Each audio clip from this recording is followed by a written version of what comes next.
জামাতকে গুরুত্ব দিয়ে জামাতকে কিন্তু ক্ষমতাও নিয়ে আসতে পারে বিএনপি। এর আগেও বিএনপি জামাতকে বাংলাদেশের রাজনীতিতে পুনর্বাসন করছে, বিএনপি আওয়ামী লীগকে বাংলাদেশের রাজনীতিতে পুনর্বাসিত করছে। অদৃশ্য শক্তি বারবার দৃশ্যমান হবে এবং কঠিন হবে আপনাদের জন্য। গণভোট নিয়ে জামাত বিএনপির এই একজন আগে একজন একই দিনে, এটা কি সুবিধা কি অসুবিধা? এটা আমি বহুবার বলছি, এটা হচ্ছে জাস্ট ওনাদের ইগো। এখানে আগে করলে একটু সুবিধা আছে, আবার বিরাট অসুবিধাও আছে। পরে করলে বিরাট সুবিধা আছে, সামান্য হয়তো কিছু অসুবিধা হতে পারে, এই যা পার্থক্য, আর কিছু না। কিন্তু জামাত বলতেছে এটা ছাড়া এটা হবেই না, অর্থহীন। বিএনপি বলতেছে আমরা মানবই না। এখন এটা বিএনপি এটা করে করে জামাতকে গুরুত্ব দিয়ে জামাতকে কিন্তু ক্ষমতাও নিয়ে আসতে পারে বিএনপি। আমি কিন্তু এটা দেখতেছি।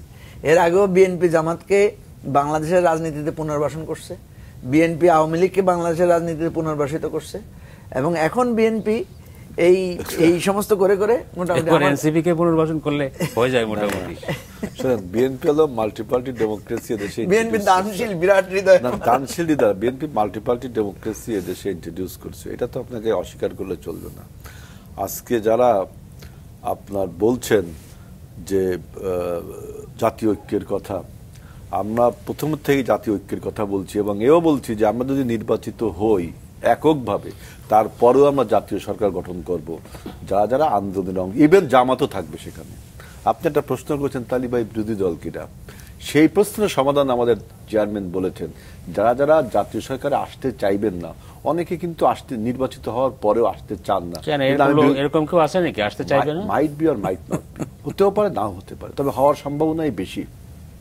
অনেক তারা হবে বিরোধী দল, অর্থাৎ জাতীয় আচ্ছা ভাই পয়েন্টে আসি। তার মানে আপনি জামাত ইসলাম সহ একসাথে মিলে ইলেকশন করতে যাচ্ছেন? ইলেকশন করতে যাচ্ছি না, ইলেকশন করব আমরা যার যার মতো বা আমরা অ্যালায়েন্স করব এক্সেপ্ট জামাত। আচ্ছা, কিন্তু টু ফর্ম দ্য গভর্নমেন্ট আমরা তখন সবাইকে অভ্যুত্থানের শক্তি যারা ছিল তো সবাইকে ইলেকশন করব। এখন একটা কথা দেখেন, যে ওই যে মঞ্জু ভাই বলে একটু বলি যে আমরা ভাবিছিলাম সবই আমাদের চেয়ারম্যান তারেক রহমান আজ থেকে 7 মাস আগে বা 8 মাস আগে বক্তব্য দিয়েছিল বিএনপির নেতাদের উদ্দেশ্যে যে আপনারা যদি মনে করেন যে ইলেকশনটা খুব সহজ, তা না, খুব চ্যালেঞ্জিং হবে ইলেকশন, এবং অদৃশ্য শক্তি বারবার দৃশ্যমান হবে এবং কঠিন হবে আপনাদের জন্য। সেই কথাটা কি আজকে প্রমাণ হচ্ছে না? যারা আজকে বিএনপিকে ক্ষমতায় আসতে দিতে চান না, একটা শক্তি বিএনপিকে ক্ষমতায় আসতে দিতে চায় না।